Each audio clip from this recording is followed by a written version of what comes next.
านถิ่นที่น่าสนใจทิวทัศน์สวยงามวิไลสุขหัวใจเมื่อมาพบพา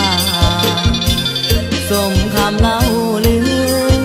ว่าวิทยาลัยงามตาข้ามีบุญวา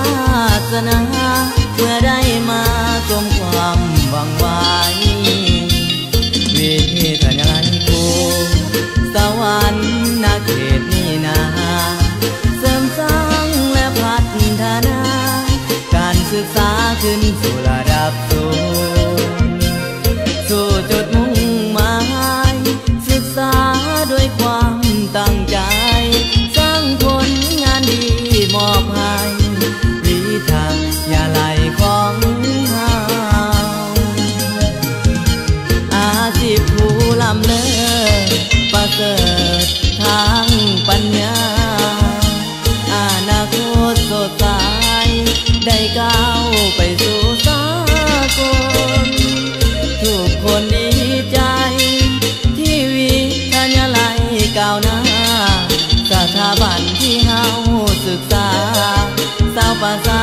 น้องยอสมเสยโอ้น้องว่าขอของเฮานี่เอ่ยข้านี้บอกเคยลืมเลยเมื่อได้ศึกษาเฮียนหูจะขอจารึกความดี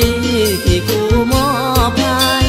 ทุกคนคงจำเอาไว้วิทยาลัยบ่มีวันลืม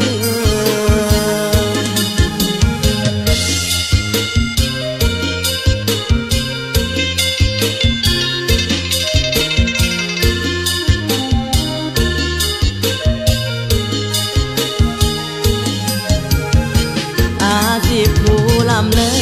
ศประเสริฐทางปัญญาอนาคตสดใสได้ก้าวไปสู่สากลทุกคนดีใจ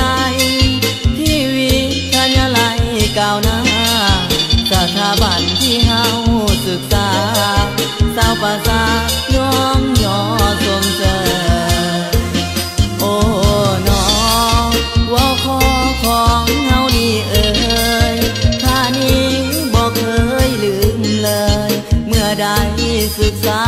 เฮียนหูจะขอจารึกความดี